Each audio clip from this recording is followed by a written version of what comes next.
Welcome to the Christian Indie Writers Podcast, where we inform, encourage, and support Christian indie writers on the journey toward publication.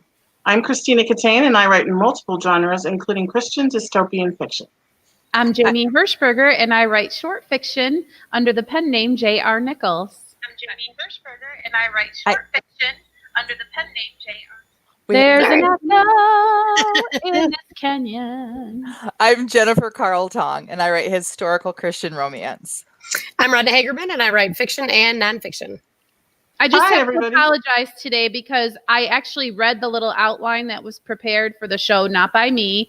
I was so proud of myself for doing my prep work.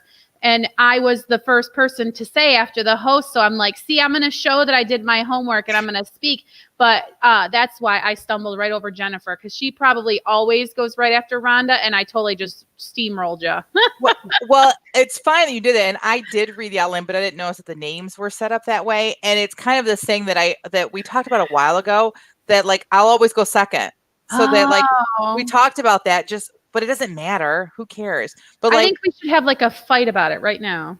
I don't want to know. go I second just know anymore. that I always go after Jennifer.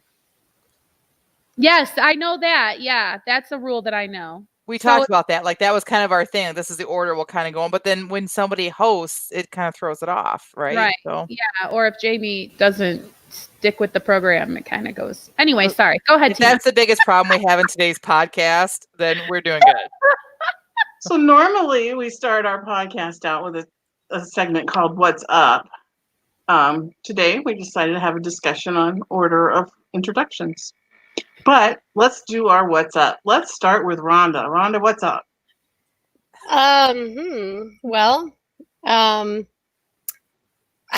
don't know. I'm totally unprepared. I've got so much stuff going on in my mind right now that I'm getting texts from my realtor right now. We closed on our house up north, and the closing was yesterday, and they're transferring the funds today, and so many texts. I'm going to try to not have to answer any of them during the podcast. Well, that's great news that you closed and that's all done. I mean, what a relief, Yes, selling the it is property nice. like that. And then the big stack of papers you have to sign at a closing. It's amazing, isn't it? Yes. Yeah. It's amazing how much power your signature still has. Your actual legit in live person signature, right? Mm-hmm. Yeah, because so many of the papers you can just sign online now, just with the digital signature. But the closing papers still have to have your actual signature on it. Wow. So old fashioned. I love it. What's up with you, Tina? Well, I'm doing this whole starting a church thing, and there's just so much that I have to learn. So I'm just a little bit feeling like, oh my gosh, it's time to go back to school. I have to learn social media optimization for churches. I got to learn all this YouTube SEO stuff. There's just a lot because it's going to be mainly an online church. So I know some stuff from writing articles for blogs for people, ghostwriting. So don't go looking for me because my name's not on it. But, you have to know some of that SEO kind of stuff for that. But it's just rudimentary. I mean, I think I really need to become more of an expert. If I'm going to be doing like putting videos and on all these social media sites and stuff like that. So Who are you ghostwriting for? I'm not doing it anymore, but I did way back in the day. I thought you meant right now you're ghostwriting. No. I was working for Upwork, and I had to write these articles, and they always want you to have keywords and SEO stuff in mind when you write an article. So I see. Right. So that's like kind of where my knowledge comes from. But like I said, it's just very like entry level, I guess you would call it. So back to school for me. What's up with you, Jennifer? Well, first of all, we got some chat going on in the chat room. Hi to Barb and Robin. Jamie's in there chatting with you guys as well. We'd love to know what's your guys's. I do words. We'd love to know what's going on with y'all. So for me, mine's gonna be a little venting period. Are we ready for this, ladies? Yeah. So my middle daughter has been having stomach issues. and we went for an ultrasound the whole bit. At first, she had missed a week of school because I thought it was the flu, and I wasn't going to send her until it was gone so it didn't spread. And then it just didn't go away. Went to the doctor. He sent her for an ultrasound just to be safe because I think it's still something viral. We're going on like a month and a half now at this point. So ultrasound showed nothing, which is good. But now he's like, oh, I think it's just viral. It'll go away. Well, it's not going away. So Jamie had made a suggestion to me to try her on a probiotic that maybe it was just kind of a gut related thing. So great idea. The problem is if you've ever done a probiotic, one of the side effects can be Loose stools. There we go. I'm not going to send my poor 10-year-old to school and have her have an accident in front of all her friends. And so, but I was going to wait until like the weekend or whatever. Well, she's been on Monday. She did not feel good at all. She was in tears. I kept her home. But Tuesday, she felt better. She had a concert. We made it all the way through. And then Thursday morning, again, crying. And this is a kid that likes school. So she's not just trying to get out of school. And so I made the decision. All right, you're going to stay home today and we're going to start you on the medicine. We'll take a 4-day weekend. We'll get you acclimated to the medicine so you can go back to school on Monday, whatever. So I get a call from the school, from her teacher, and I explained everything to her. I was very, cheerful about it. I was at the grocery store actually when she called me. And at first she was kind of like, what's going on? Is she okay? And so I shared with her what was going on and that hopefully this will be it, but that we know that it's nothing like physical that you can see. But my daughter is, if you've ever seen her, which you ladies have, she's tall for 10 and she's very skinny, but that's part of her. Like she just is shaped like my husband. But she's losing weight, not a lot, but enough to make me concerned, so this is something for me. It's serious. But by the time the conversation ended, I had felt shamed, like the teacher had shamed me. She said that, she's like, well, like she was very like sympathetic. And at the end, all of a sudden was like, well, we're going to need we're going to need some doctor notes and we're going to need you to document this. What? Yeah. And I was like, well, I can get you a doctor's note. Or I can start homeschooling her Monday and you have no say over what I do. How about that? That's exactly where I'm at. I honestly, but my daughter isn't ready for that yet. It's like she's got things she wants to accomplish this year, and things I want her to accomplish in public school this year. And I'm not going to let one teacher ruin everything. But it's just the like assumption, or they're operating from this place of like we're the expert, we're the parent. You know what I'm saying? You need to justify to us why your child, whatever. I don't even. And does this teacher know about your other daughter coming home to be homeschooled? No, she also doesn't. She should know that I'm a former teacher. So I have the same education she does. Like I'm a stay-at-home mom with a master's degree. I'm very well educated in education. So I don't like being talked down to. That was one of the things I tried to never do. And I worked in the at-risk school, which there were a lot of parents that probably did not parent because they were too busy doing other things, right? But I never talked down to them because they still were the parent, and so that bothered me. And then I get home, I didn't say anything to my daughter about it, and she told me that her friend told her that on Monday when my daughter wasn't there, in front of the whole class, the teacher made a comment about how it was a problem, how many days she was missing to the whole class. Wow. So I don't know. Is she in Han this year? Yes. When my oldest, Gina, when she was at Han, we had taken 2 vacations that year. Usually we take 1 vacation a year, but when the second one came around, the first one was a family ski vacation out west, and then the second one was a family wedding. And so it wasn't, it was like a sort of a working vacation. Anyway, Gina was so shamed. The teacher shamed her for missing 2 full weeks of school for vacations. And I just think that some of the teachers, because none of the other schools that they were in, we never heard any of that from any of the teachers. But it just seems like Han has a couple teachers like that. Right. Oops, I accidentally threw that up there. Hey, Sage. I'm trying to backtrack up. Yeah, I agree. Central Elementary, I mean, I don't want to go dogging out schools, but like every other school I've had really great interactions with. And it really, I don't think this is reflective necessarily on the school, but I will say these are the same teachers that when I had cancer a few years ago and my older daughter had them as a teacher, I emailed all the teachers, my oldest daughter's teachers, my my kindergartner and my second grader teachers, and never got a response from these two teachers. Wow. I went to parent teacher yeah. conferences, bandaged up, and they kind of gave me a hard time about how much time my daughter was missing because I was sick and she was at the hospital with me. So you know what? Hurting people hurt people, and that's I know. what's going on here. You know, so we'll just pray for them and Yep. Be exasperated. Yeah. And don't forget, school count day is coming up on the 12th too. So if she misses that day, you will hear about that. Oh yes. Who has yet? I would keep her home just to spite them, but that's my I know. personality. I thought about doing that too. I know we have a couple more WhatsApps coming, correct? Just Jamie. Oh, just Jamie. Okay. I am not at home, as you can kind of tell, and someone's coming to the door. So I'm gonna bow out for a second. Jamie, you do your WhatsApp, and I'll be right back. All right.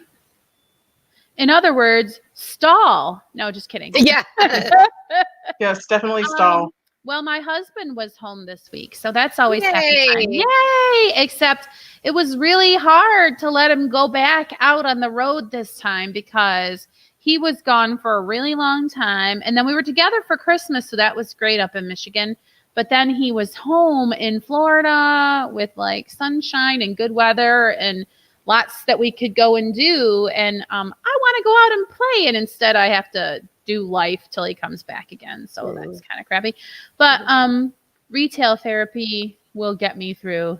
I will be good and I will limit myself. But yes, maybe I'll do some thrift store shopping or something like that. Yes, I know the retail therapy. Now I'm very blessed that first of all, I have a little bit of income. And second of all, I live in garage sale Mecca of the United States because I live near a retirement village. I think I've mentioned all of this before, last year when I moved here.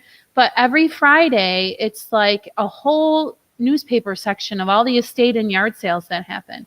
So maybe after I log off with you guys, I'll hit some of those because my girls are somewhere. I have to pick them up after. So maybe between having to get them and, when the podcast is over, I can hit some yard sales. Ooh. Hey, if you find any buttons, let me know. like clothes buttons, right? Yeah. Mm-hmm. Yeah. Mm-hmm. And then maybe I should just buy and ship any cheap buttons that I find. Yes. Yes. But nothing will be cheap here because the problem is, okay, so you either go to where everything is dirty and dig in the junk to find a treasure, or you go where everything is nice and clean, but marked up 10 times what you would pay at a dirty place. So it's really interesting, isn't it? Because if people know what they have and what it's worth, well, they charge that. It's not, bargain garage sales like what you can find up in where I used to live, in my experience. So do you have luck down here, Rhonda, if you go garage sailing? I don't really find a lot of garage sales when I'm down there. Oh, I try. I look. Yeah. Well, we're by the Villages, which people may not understand is 40 square miles and growing. And so there's just so much retiring and so many people moving into a smaller home than what they had back up north. And so they just can't fit everything in their house. So there's just a whole lot of just stuff available. Right. What do you mean by a dirty place? As in junk stuff? No, I mean literally dirty. Sometimes the junk shops here can literally be grimy. Sort of I don't know, just, maybe they don't dust or they don't wash the walls or they need to paint or whatever. And so stuff just literally looks a little bit grimy. I'll shop there, but, fancy people probably wouldn't. I am not bougie. Why is it that I've never heard that word before, and then all of a sudden it's everywhere? Isn't that something how that happens? Something gets into your awareness. So Jennifer, we almost know who was at the door. It was my dad. So he drove by and saw my car, and he thought I was working here, and so he stopped and grabbed the mail, and so my dad's the best. And moving if this happens, we move here, we'll be so much closer to my parents too, which we see my parents all the time anyway, but it'll just be nice. So awesome. Okay, so we should probably move on to our topic du jour. as somebody in the podcast likes to call it. See Jamie smiling over there. And on my outline, it says this week's topic is genealogy something or other. What? That's what it I had says. to delete This that. week's topic is genealogy something or other. That's Oops, literally sorry. what it says. Now, I didn't even know that she put that there. I put the title as genealogy for storytelling. Ooh. Right. That's Well, much that sounds better. much more professional, but I kind of am partial to the genealogy something or other. I like that one better too. I should change it all. So, Punchy. Rhonda is really our genealogy expert here on the podcast. Or maybe nut is a better word. Yeah, probably. Not Yeah. in general. So tell us, Rhonda, what does genealogy have to do with writing a book? Okay, well, everybody's got these myths in their family that may or may not be true. You know, great grandpa was a pirate, or, you know, I'm related to William the Conqueror, or, you know, whatever. And so they can be fun to either write a story about, or maybe be inspiration for one of your fiction characters or something like that. You probably should try to find out what the truth of the myth is before you write a nonfiction piece for your family. But anyway, we were inspired because I don't know if you can see the lovely plant behind Jennifer that's still alive. Miraculously. That's Yes. because Jennifer has it and not me. Or me. Well, anyway, Jennifer contacted me recently and said, I have this plant. Help me find out the history. So, Jennifer, why don't you explain what that was? Okay, so as I've mentioned before, my aunt, who I'm was very close to, passed away, and I have been working through her house, donating things and distributing things the way she wanted, and it's a long process, especially when you have kids and still regular life, right? Well, I was going through. She's got so much genealogy stuff. My aunt was into genealogy and our family history and everything, but she also was into just collecting stuff from the town that she lived in and the town she grew up in Canada, where her parents are from. So we have all these like news clippings of things that really aren't even family related. They're just kind of historical. And I found this just kind of nondescript blue binder, and I almost just kind of threw it in the box with everything else. But I started flipping through it, and I'm finding like obituaries for people I've never heard of. I think this person might have been her piano teacher when she was little. I'm finding like stuff about my dad's kindergarten teacher, like just crazy stuff like that, right? Invitations to weddings in the 80s. I don't know. It's just kind of random stuff. And then I saw this news article, and it was a photocopy of a news article. So it made me stop because everything else is clippings. And it is about a plant. And the closer I look, I'm like, wait a minute. That's the plant. And I know that it is for a couple of reasons. First of all, when she was in the hospital, we were sitting there talking, all of a sudden she went, oh, the plant, you have to go water the plant. And I was shocked because I didn't even know my aunt ever owned a plant. She had killed everything she touched ever before, but I came to her house, and sure enough, there was this plant that was in her, what she called the piano room. It's the dining room. And it was alive, and it had been there probably for a long time. I just never noticed it really. So I watered it for her. Then after she passed away, I kind of forgot about it. And then one day the girls were like, should we water that? I'm like, oh yeah, I guess we should. And so they watered it. Anyway, so I found this clipping and I read it. And after I read it, I realized that it was the same plant. And I'll read the clipping. It said, and you can tell this is the photocopy of it. And you can tell that it's old because of just the way that it's written. It's not very newsy. Ever see a Christmas cactus like this one? It's a 41-year-old plant that has bloomed every year, sometimes as high as 100 blooms. It was first owned by the late Mrs. Susie Davis, a gift from a Joe Peach of Millington. It was handed down to Mr. E.L. Davis and then to Wilma Smith. Then I went, oh my gosh, Wilma Smith was one of my aunt's greatest friends. Wow. And she had no children. And when she passed away, my aunt did get a lot of her stuff. Oh my goodness. The plant blooms from Thanksgiving until Easter each year. So I went in there and it was blooming. I hadn't even noticed, and it had started blooming. And so, but here's the problem. It's a photocopy. And this news article said that the plant was over 41 years old. Wow. But I didn't know how old the article was. Right. So I'm like, man, if I only knew someone who was really good at mysteries like this. So I took a picture of the plant. I took a picture of this and I sent it to Rhonda, and then it began. So from there, like, it was kind of crazy because at first she didn't answer right away because I think you were busy. But then once she saw it and started working on it, she was able to track down so much stuff because Unreal. if it was a regular news clipping, I could have even looked on the back and like read other things and tried to place time, but it was a photocopy, so I couldn't even like place it that way. So what did Rhonda do? I have to know. yeah. Well, the first thing I did is I looked up Susie Davis in Millington, or in the Otisville, Millington area. And of course, Susie Davis is like Joe Smith. That's a pretty common name. But thankfully in that area, it's not that common. But then I looked up, I looked on the census records. That's really, after you look at everything in your house that can give you information, the first thing you really look at to find out about your ancestors is look at the censuses. And thankfully, Otisville, being such a small place, their censuses are only half a dozen pages. And so I just looked through each one. And let's see, I went back at least 40 years. Well, I only had access to pre-1940 censuses anyway. So I started with that one.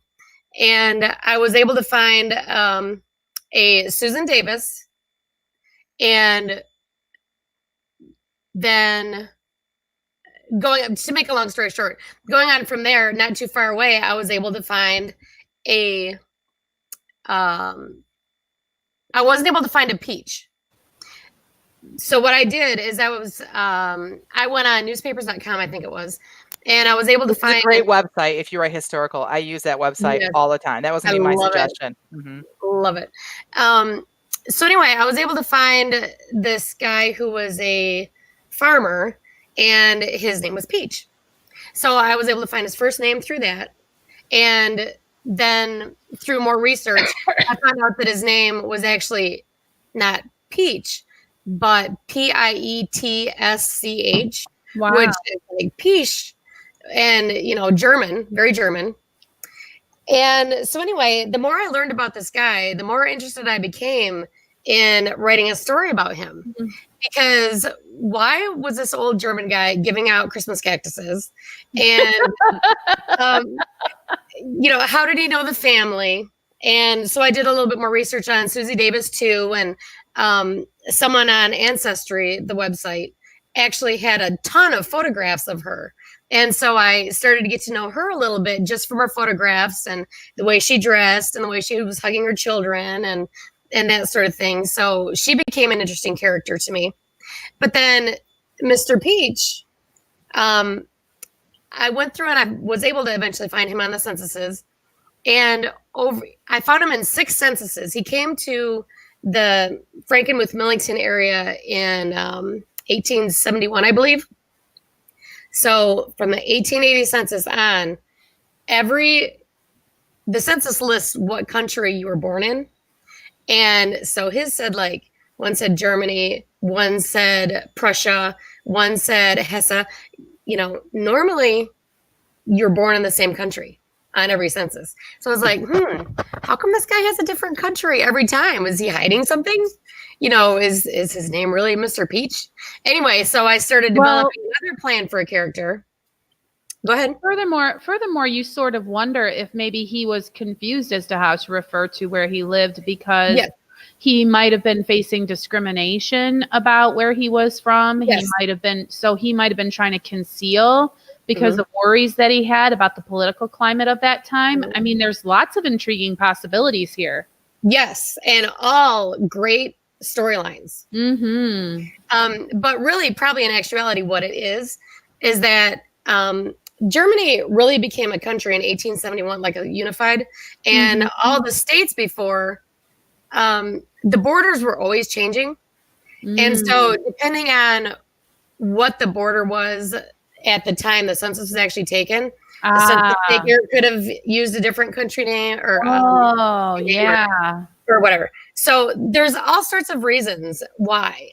But Plus, for in this story too, like she's like, there's just so much more. First of all, there were two Joe Peaches, a junior and a senior. yes. So how do we figure out which one it was? And so Rhonda was going through and looking at marriage certificates and death certificates and found out that Junior actually lived in New York, had moved there, but that Senior actually was from Frankenmuth, but moved to this area. But we're like, well, how do we know that's the right Peach? What's the connection to Susie Davis? And what if this Susie Davis is even the right Susie Davis? How is she connected to my aunt's friend Wilma?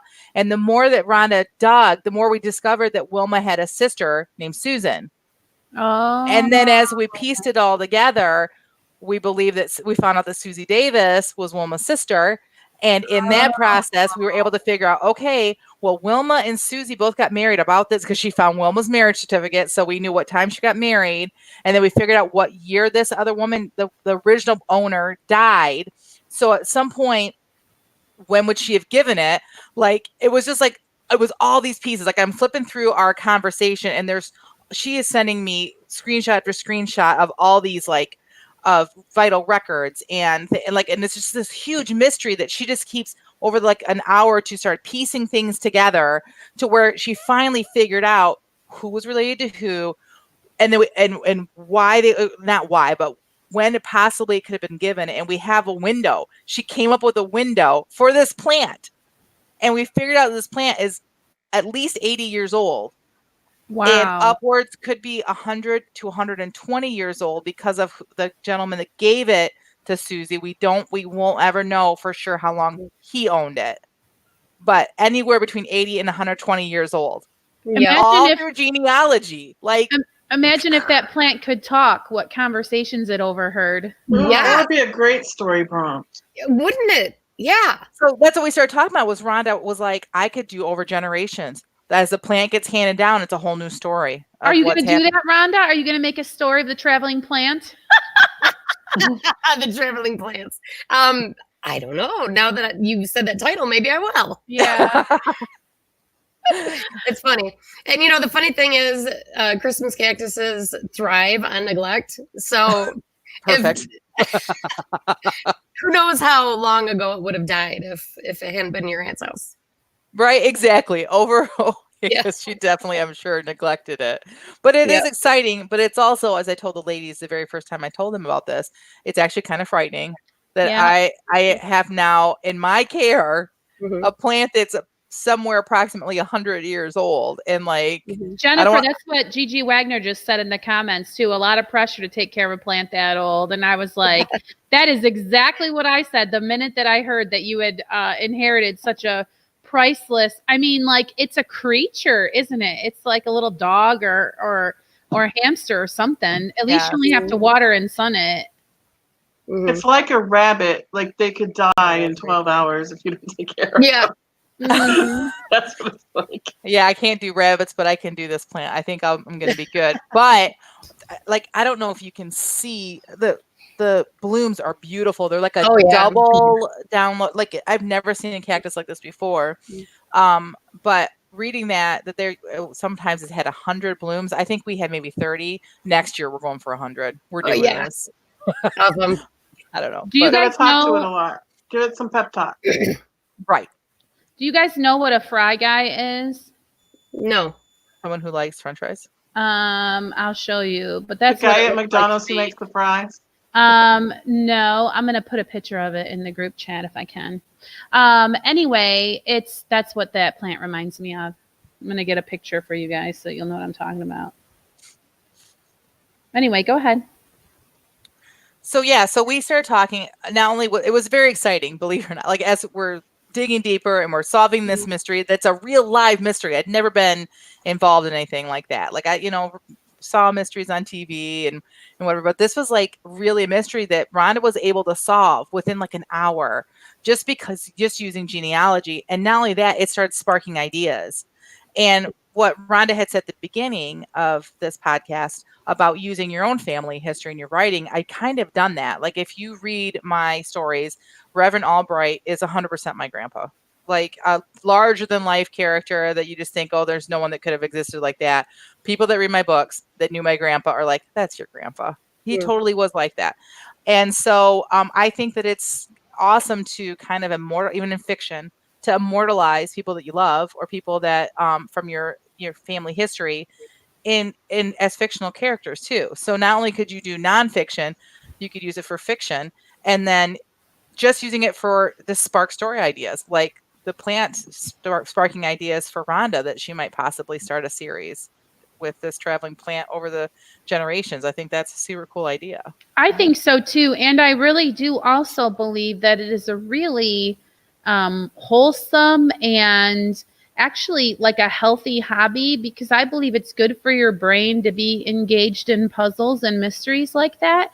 And I think it's really healthy, and also it models an interest in your elders that is good for children to pick up, so that they understand that someone who's older in their family might have really valuable things to say to them. Agreed. Yeah.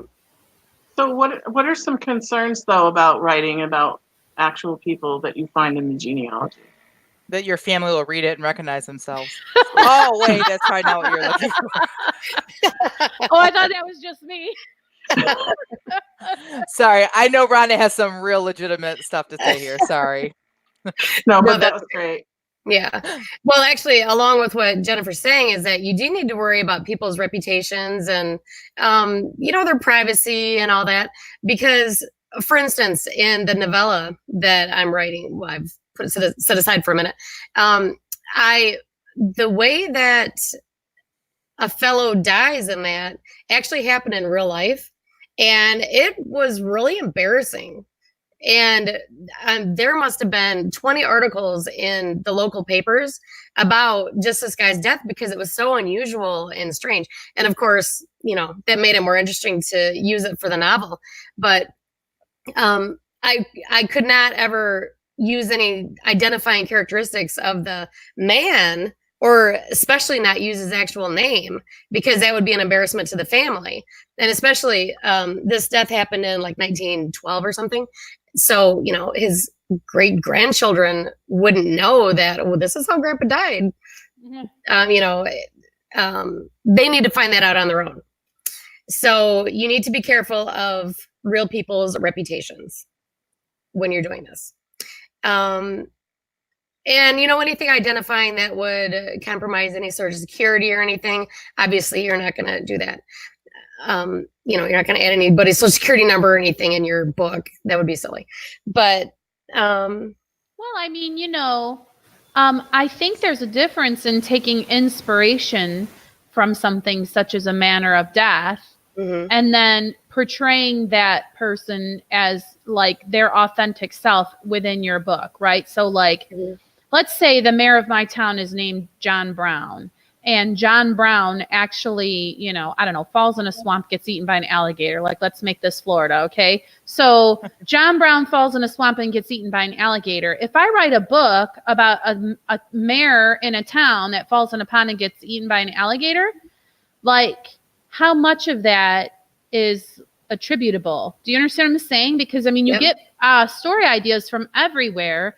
So how do you know if you're in an area where you have to be a little more careful? Well, in fiction, I don't think it's really such an issue. But if you're writing creative nonfiction for your family genealogy stories or whatever, that's when you really need to be careful. Be choosy about, maybe file away those articles in your file, but not include it in the book that's out for the general public. Because you don't want to whitewash history. That is never a good thing to do. But you also don't need to embarrass people just for the fun of it. Yeah. Oh man. I'm sorry, Tina. I've been kind of not ignoring, but not noticing the chat as much. But Maria Johnson a little bit ago said something kind of cool. She said, I had a different idea for what this topic might be about. I thought it might be about the genealogy of our characters and how that influences their development. I know that's a little off topic, but do any of you ladies do that? Do you, when you're writing a story, do you kind of, I know Rhonda does, but I want you to talk about that, Rhonda. But what about you, Christina, do you do that as well? Like think about the genealogy in the past of your. Yeah, definitely. Especially with Angelica, because I started my prologue 400 years before her birth, and she was related to the person in the prologue. So, Which is kind of fun because genealogy is important in the Bible, and your whole book is about the Bible, so it's kind of fun, Yeah. you know. Yeah. so yeah, I go definitely ahead. thought about that. Go ahead, Rhonda. What were you saying? Well, the series that I'm writing with my mother, that's sort of the whole thing. Is we have a town with a detective and her granddaughter, and every main character in this series, we need to be careful of their genealogy just for keeping all of our facts straight. You know what I mean? Mm-hmm. I don't have my thoughts together on this very well, but I think it matters what you write too, don't you think? Because Maria again says family history ends up being quite important for my main character in my historical fiction series. I think if you're writing contemporary romance, it may not be as important as when you're doing a historical. So maybe, Right. maybe not. Rhonda, what you were saying reminds me of I got labeled as gifted when I was in elementary school, and they took me out of my favorite class, which was English, and put me in this gifted class, and they would all we did was these stupid puzzles where they would have like a list of names up down the side and a list of names across the top, and they would give you how two of them were related, and you had to fill in the box. Logic. And you had to figure out how everybody was related. So I'm guessing that's what you're trying to get at with your story. Like everybody in this town is related somehow, and you got to keep it all straight. Yep. It's interesting. Somebody named Johnny Hag. Welcome to the chat, by the way. I've never seen you in our chat before. So welcome to new chatter. A new person. Yeah, a male chatter, unless that's just a pseudonym. But anyway, welcome to you our know chat. who that is, right? No. Who is it? Who is it? Johnny Hag. Oh, got it. Well, anyway, it's Rhonda Jen. Yes. Yeah, Rhonda John. Continuity John Honda is very important in your historical genealogy stuff. It's funny because you wonder if you end up with one of those like timeline things where you have all the strings drawing connections to people that they have like in a murder room. Yeah. To keep it all straight, it's got to be a little bit complicated sometimes. Yeah. Well, I do have a full actually genealogy pedigree. Ooh. For my characters. So, wow. That's awesome. Cool. So are there markets for this kind of stuff for nonfiction and creative nonfiction and genealogy-centered stories? Yeah, if you want to write a story about your crazy uncle who died in 1912, but maybe you don't want it to be in the family story, then you could always write an article for your local genealogy society or one of the larger genealogy societies. Most of them have really nice magazines, and they're always looking for articles. You could be a guest blogger for somebody if you don't have your own blog. Mainstream magazines, Family Circle, they're a great place to submit articles to. And this type of article would be right up their alley. Awesome. I'm always a little bit nervous about having people speak in a creative nonfiction piece. So, like, are you free to give people words? Like, you're literally putting words in someone's mouth, right? I mean, how much license do you have there to make people say stuff? Well, you need to let people know that this is a creative nonfiction. This isn't a verbatim oral history that you've transcribed. Okay. And in general, that's going to be obvious. Okay. Because in the oral history, you're not going to have all of the, the background that you want to make sure everybody knows, and the feelings and, thoughts in different people's heads. So, yes, there is a little bit of freedom, especially if you know somebody, then you can create a dialogue in their voice. Like I did with my character, Reverend Albright. Yeah. He sounds like my grandpa. He acts like my grandpa because I know my grandpa. Right. Yeah. Awesome. Okay. Do we have anything else we need to talk about as far as genealogy and your writing? Not me. So I guess that means we're ready to move on to some of our listeners' favorite time of the podcast, the feeding of the bats. Yay! And that's kind of a cute little thing we say because we give each other feedback. We have 15 minutes. We set a timer. We have a prompt. We've got 15 minutes to write. So there's no editing, no revising, none of that being done. We don't even have time to plan out a plot. We just except for start you writing. cheaters who are like, I'm going to finish this sentence, even though the timer already went off. Just got to call you out. No, just kidding. Well, You're going to gotta be do sorry. what you I gotta did. do. I know. I do it all the time, so I shouldn't joke. Jamie, we want to go first and tell us what the prompt was today because it's not coming into my brain. So all right. on you. The prompt today was write a story based on a conversation that you overheard. And of course, there was the immediate pushback. Oh, does it have to be a real conversation? Oh, so it was like, no, just any conversation. Just write it. 15 minutes. So we did. So do I have to read my story first, Tina? Yeah, you do. Okay, here we go. The crack in the open bedroom door gave me a direct line of sight to the company chair, a straight-back number with fancy arms. In it was perched one Jasper Clue, sitting ramrod straight and looking every bit like old General Jackson himself, full bearded, hat in his lap with one hand comfortably resting on it. My stomach clenched as he turned his head and stared in my direction, as if he could feel my eyes on him. From the right side of the room was sticking out my brother Peter's long legs, and I knew that meant he'd pulled a chair from around the table and drug it over for a fireside chat with Pop. Everything important happened when Pop sat near the fire. I want to do this, Pop. You'll be killed. I couldn't see my mother, but I heard this, and judging from the agony in her voice, the thumping sound which immediately followed this outburst was her folded hands dropping to the kitchen table. At least my life would mean something. It was my brother speaking, but there was something tinny in it, a ribbon of something I'd never placed in his voice before. At least my life would be about something more than pigs and slop. The room fell silent, save for the kitten-like sounds of Ma's crying. He's not going, and that's all I'm fixin' to say on the matter. I heard the creak of the old rocker and knew Pop was standing. I heard the shuffle clunk of his old work boots as he crossed the room. It was a scene I'd seen so many times before I could picture it in my mind. 3 large strides across the room, the door flung open, and him sailing through it on the 4th step. I knew the maneuver so well, I even had the timing of the door slamming against the frame worked out, though I still jumped when it hit. I crept back to my room. Nimsy had rolled into my spot, so I had to give her a shove. She didn't move. I was shivering now, the cold intensifying with my anticipation of returning to the sanctuary of the bed.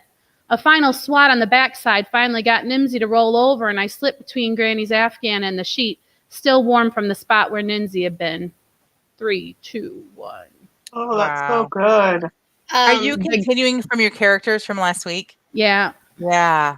The kitten crying from Mother, the clunk of the boots. Your descriptions are fantastic. Mm-hmm. Thank you. That whole thing about him being able to picture his dad, like taking the 3 steps to the door opening and going out on the 4th and it slamming, that was just golden.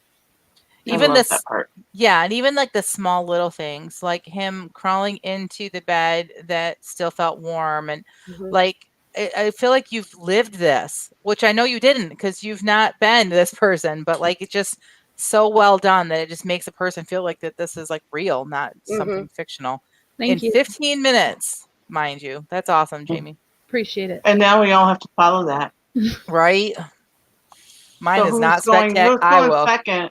I'll break the ice because mine is not spectacular. I finished early and I started late because I kept struggling with it because I couldn't think of any conversations I had overheard that were worthy of writing or that I wouldn't be humiliated if I shared them. And then I realized it's going to be a fictional thing that's overheard. So kind of like what Jamie was saying. So that's what I did. And if you recall, my older couple that I keep going back to every so often, this is that story. I'm telling you, that's what I heard. Well, I don't believe it. If Maggie was sick, we'd know it. We're her closest friends. Maggie slowly backed out of the coffee shop and back into the cold May morning. She leaned her back against the brick of the Tim Hortons and took a deep sigh. She knew that eventually word would have gotten out, but she hadn't expected it to happen so quickly. She and Frank had told no one. Well, at least she had told no one. There was no avoiding it now. They'd have to tell the kids. She'd hoped this could have been avoided until it was absolutely necessary, but she'd be darned if she is going to let her children or grandchildren hear about her illness from the likes of Mary Carter. Besides, her hair had already begun to fall out. It was only a matter of time before the world could see the truth for themselves. She peeked through the window at the pair of women, too engrossed in their vanilla creams and mocha lattes to notice her. What had Deborah said to Mary?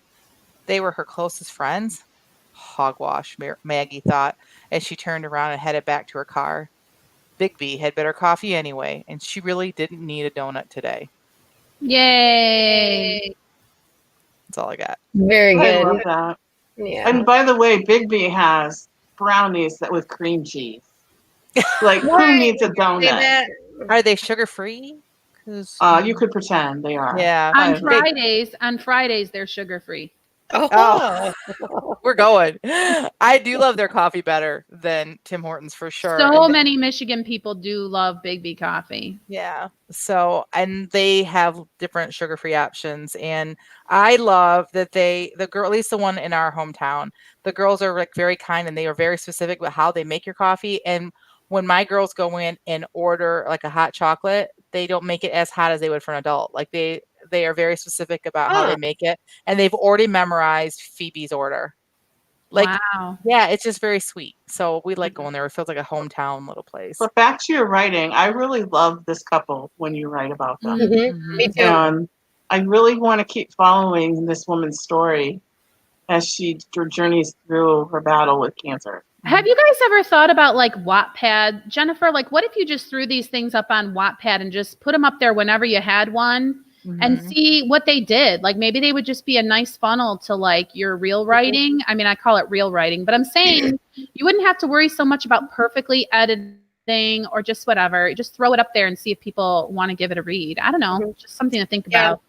Yeah, talk to Jane about it. She's a huge fan. I went to Wattpad, but everything seemed to have a beautiful cover already and stuff like that. And I'm like, if I'm doing all that, I'm going to publish. Right. You're right. Maria Johnson said, cultural reference bingo. I know what Tim Hortons is. I even had their donuts. That's so cute. I love that. And is Big B just a Midwest thing? I know they have them in Illinois, as well as Michigan, because there's one near my son's college. My son's college. I have an All of It Mom shirt. Yeah. So, yeah, I wonder, but Big B has got better coffee, and they do have some like baked treats, but we've never tried them. We just go there for the hot coffee and the hot chocolate. Cream cheese brownies. They're called, I don't know what they're called, tuxedo something or something. I don't know. They're just, I'm diabetic now. I can't really have them, but I can dream. But if you are legitimately local to us or are planning on visiting the Flint area anytime soon, as all people dream on their bucket list, there is a coffee shop in Goodrich, Michigan called A Bean to Go. And the full name is Rad Shack, Me Shack, and A Bean to Go. Best coffee ever. Yes, that's a great place. Yeah, it's Christian owned, great people, great coffee. I will travel there just to buy ground coffee to have at my house. I think we need to go on a road trip. Now that you mentioned it. I'm all for it. Okay, well, I guess I'm going to go next, so I'm not like talking all at the end. And then you can go last, Rhonda. I'll be nice to you today. Oh, thank you. Just today, though. Yeah, I'm not always nice, but I'll try. Okay, here we go. Julie jumped when she heard voices coming from the other side of the stacks.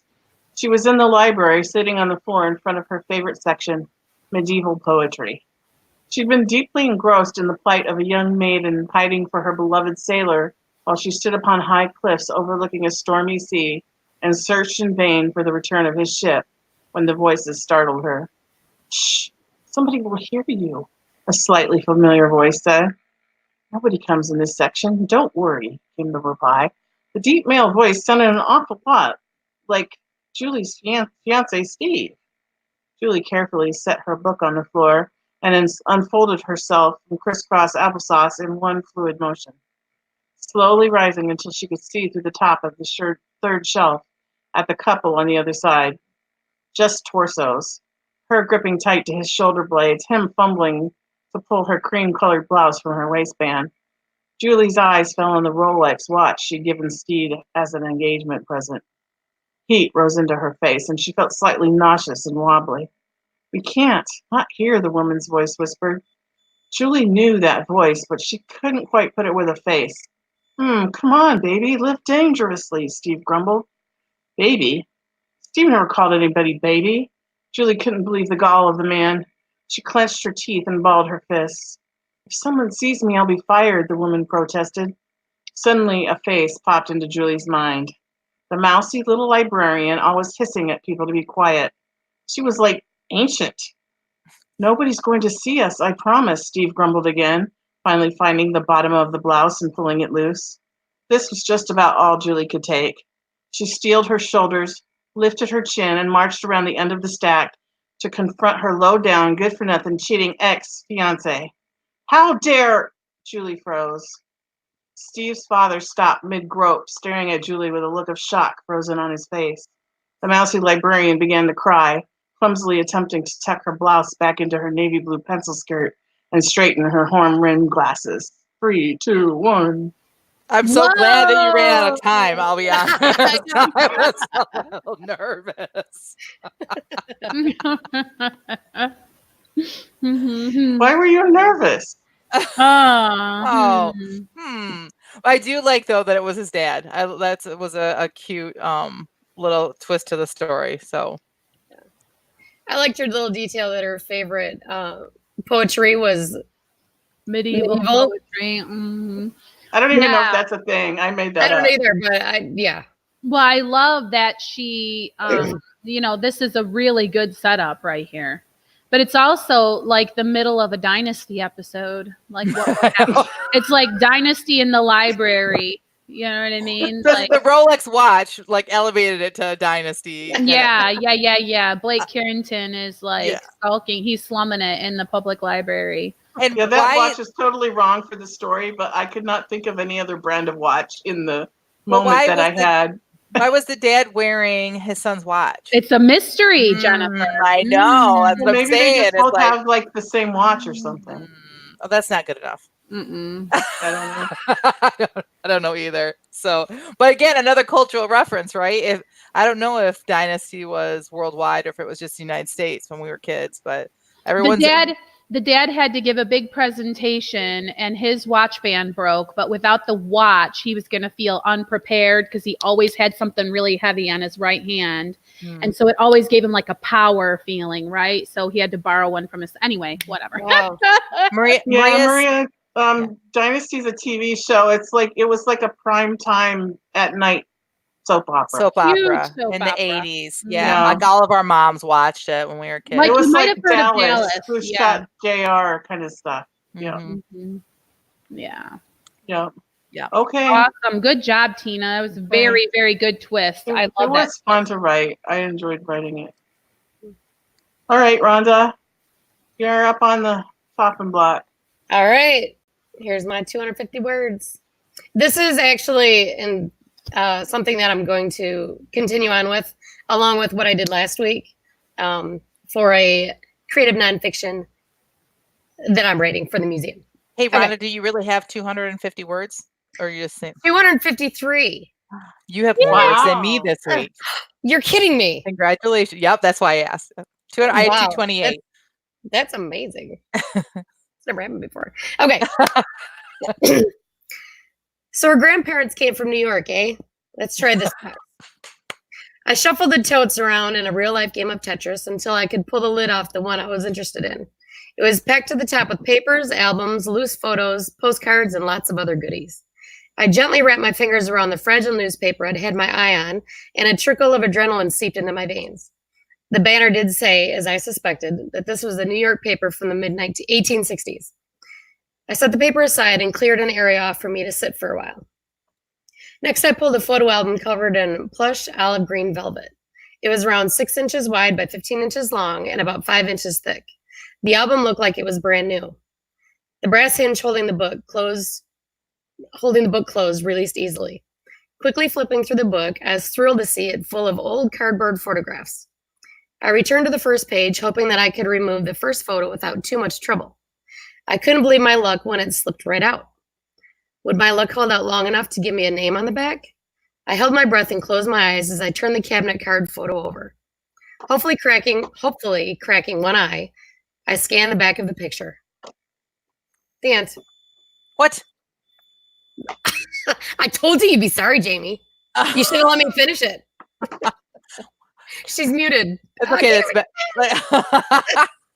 But she was saying something interesting because her hands were going. I was know. saying, take all the time you need next time. Cliffhanger. Oh. I just have to say, you were talking about cardboard photographs. Look what I happen to have. Like, Is that you? Yeah, that's me. My cousin just sent me these pictures. She found. I don't know. So cute. Yeah, I don't know what happened. I used to be cute. You're still super cute. If you put that dress on, we would still think you were cute. Oh yeah, on my left ankle. That's what my Uncle Rummy always said. That's when you was a good kid. Oh. Gigi says, "Wow, great, Rhonda." Agreed. It really was great, as usual. Cracking the one eye open. I mean, Rhonda's really good at making you feel like you are the person. It was great. Oh, thanks. Oh, Sage doesn't like the cliffhanger either. I know. Sad for us. Sad for us. We're going to give you keep coming back so you can hear the rest. You have to write the rest of this for next week, no matter what everybody else has to write. No matter what the prompt is. Right. Just ignore the prompt. Just write that. Okay. Yes. Speaking of which, though, I would love to see some of the writing from those that are in our chat, because I know some of you do this, friends. Yes. Put it out there. Tag us in Twitter so we can share it with the world. And if you're too shy, you don't want anyone else reading it, you can send it to us in a private message. But I would rather share it for the world. So we share it. So should you. Let's face it. If you're too shy to share it with the world, send it with us and we'll retweet it. We retweet it and the world won't even know that it happened. What? Yeah, we don't have enough followers. We're very small. So it's just us. We all love you and we all want to read your stuff. So except when we are big and rich and famous, and people go back to watch our archives because now they want to watch everything we've ever done. Yeah. It may get out into the world. That's a whole nother conversation. Do you ever want to be rich and famous? No. I just want to be rich. I have a blog post scheduled to come out about that. I think it might be 2 weeks from now. I'm not sure. Oh. Maybe I'll move it up in the order so it'll post on Monday. Looking forward to that one. I'll have comments on that, I'm sure. Ooh, comments. No, I mean in a good way, because, you know. Oh. Well, should I just go first for accountability then, being as I'm already talking about it? Oh, you might as well.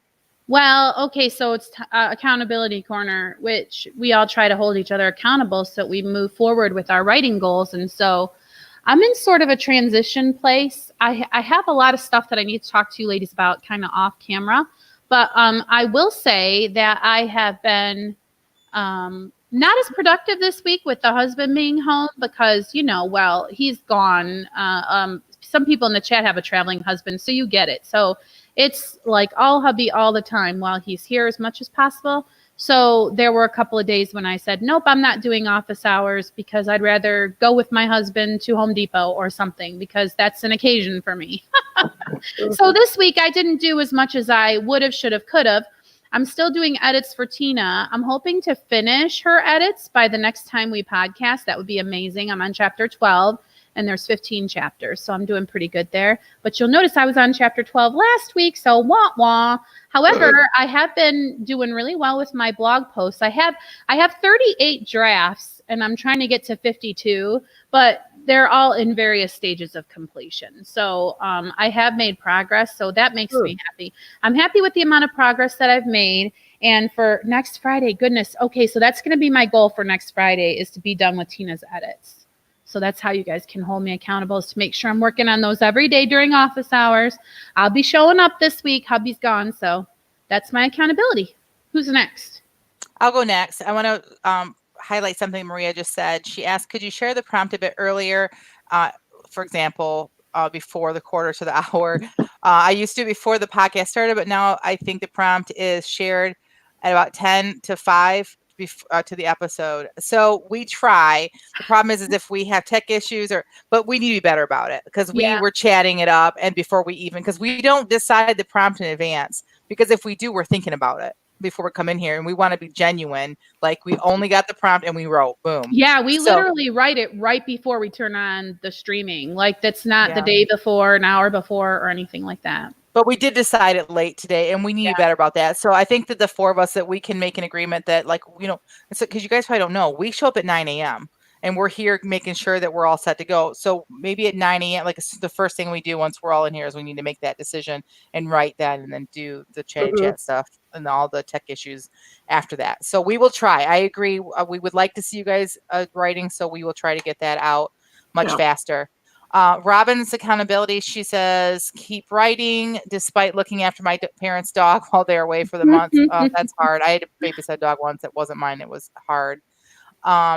Okay, so my accountability, I have been working every single day, not getting a whole lot of I did get, actually, I always beat myself up. I got a lot of writing and editing done this week, but not what I wanted to get done. But I want to backtrack a little bit. A couple weeks ago, we had our episode on planners and whether to plan or not. And I showed you what I was in process of doing with this awesome vegan leather notebook I had, and I was gluing stuff in it. Okay, so it got to be like this. Oh my gosh. And I'm not even done. So I'm like, it's ugly. It's ridiculously thick. It's because I changed my layout and stuff. And so I gave up and I went back to my old standard, the Happy Planner. I don't know if you've ever seen a Happy Planner before, but because I realized not only do I have to finish putting all of my writing goals and all my publishing stuff in there, which I hadn't even done yet, I have to do something about lesson planning. So the Happy Planner, I bought some washi tape yesterday, and I've gotten my the monthly calendar all cute and stuff. So if it's cute, I'll use it, to be honest. So I spent a lot of time this week planning and organizing my career. So that's still moving forward. So but for accountability for next week, I need my butt in the chair writing and editing. I need to be done with the organizing. I need to be ready to move forward and call it good, because I got to get this book done. So by next week, I want to be halfway done with the book editing. I'm close. I can do that. What about you, Tina? Well, we had discussed last week, doing a kind of a nano kind of writing thing. Mm-hmm. And I discovered I wasn't ready to start the actual writing because my plot, it's not just the plot, but the story and the structure and all that needs some work before I can start the actual writing. And I've got I'm pretty happy with the story arc I have for Angelica in the next story, but I have some ideas for some of the other characters. And I'm kind of playing with the idea of some of these other characters' story arcs are stronger. There's more change going on Than in Angelica's? Yeah, so I'm just not 100% decided how it's going to go yet. So my goal for this week is to finish kind of the story structure, figuring out character arcs for all the characters, whose point of views are going to be in there and who's going to be the main character. It may not be Angelica. She's definitely going to be a close second if she's not the main character. Mm-hmm. So, and in all fairness, Tina, when we threw that at you, that suggestion, there's no way I could just start writing a novel without taking the time. And so I know that you also are part of Pantser.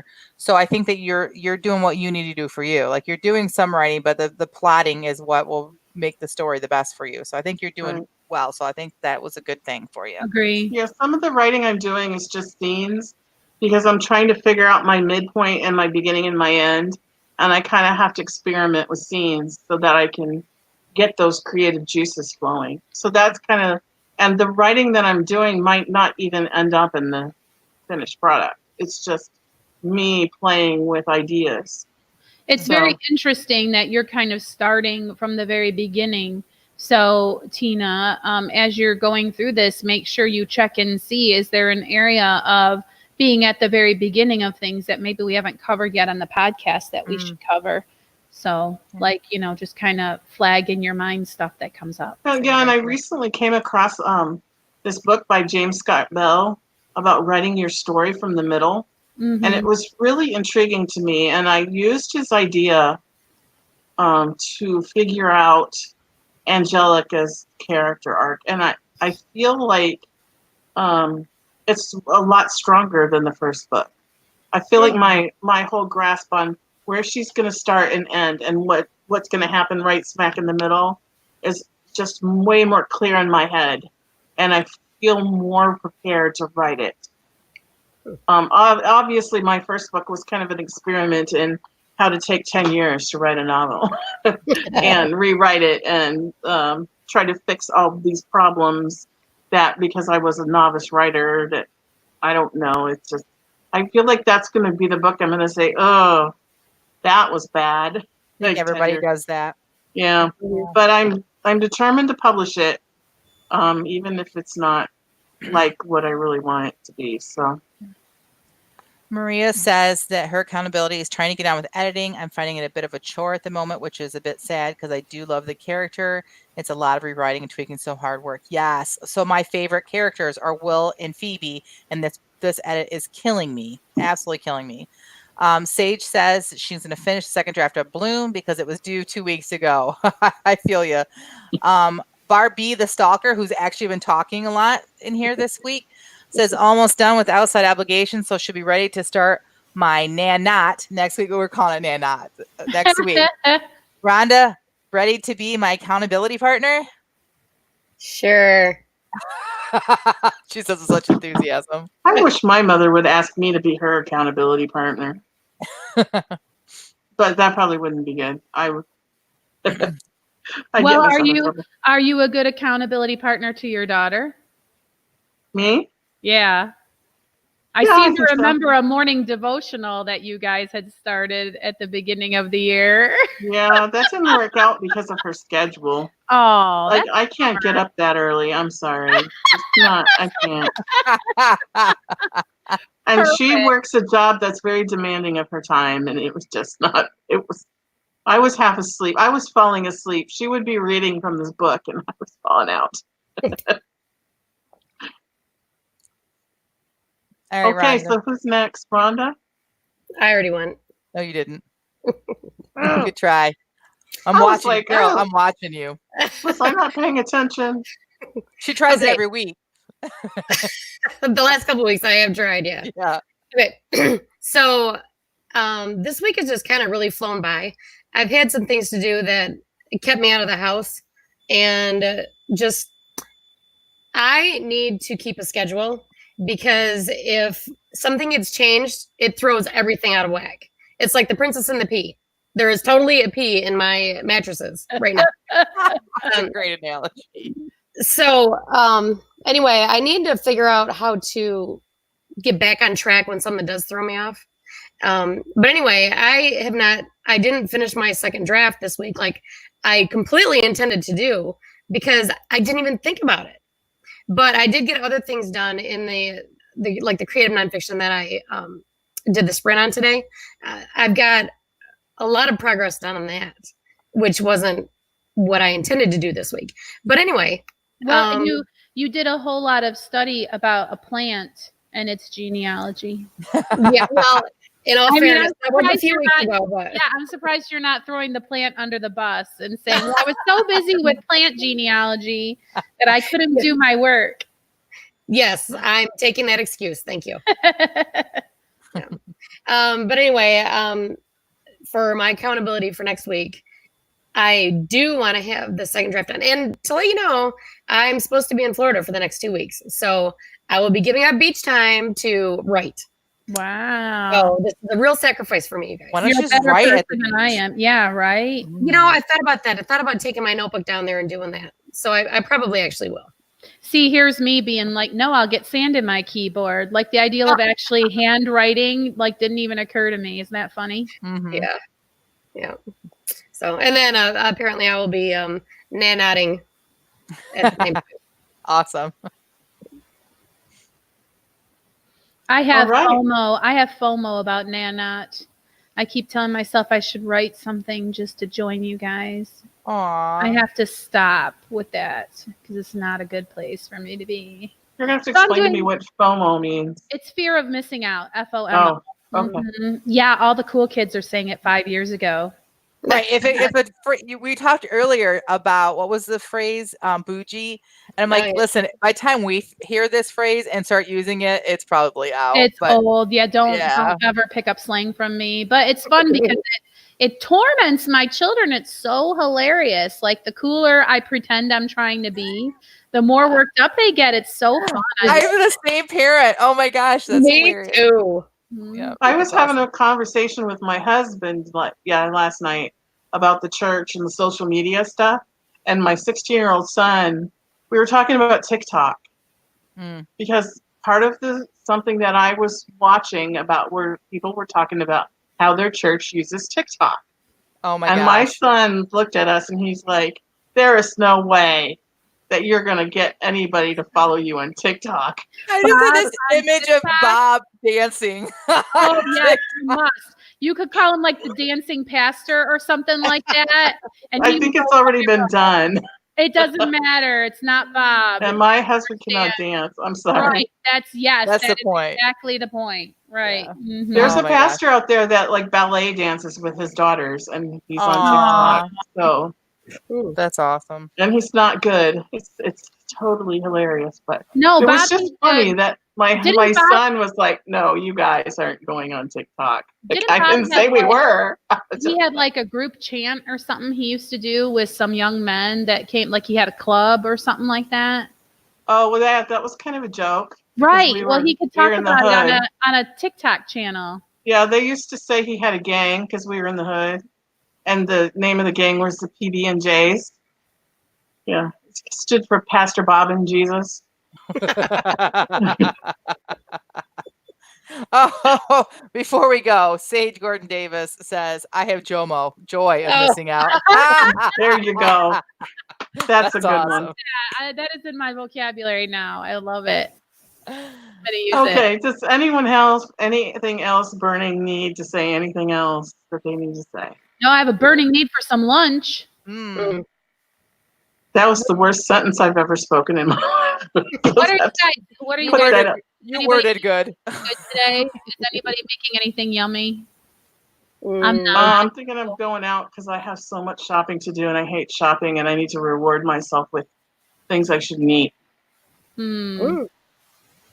I know she was talking about that tuxedo brownie and got me Oh. all happy and excited, and now there's like nothing to follow. Yeah, I Maybe can't do that because then I would be like in a sugar coma and I wouldn't get anything done. Rhonda was talking about her dad macaroni and cheese sort of bake thing. I think I'm gonna make that. It's like Ooh. tomatoes and cheese and macaroni baked in a dish. Yummy. Yeah. And after it's baked, it has that nice crust on the top of it. Gourmet. Yeah. Mhm. Okay, right. well then this is the conclusion of the Christian Indie Writers podcast for this week.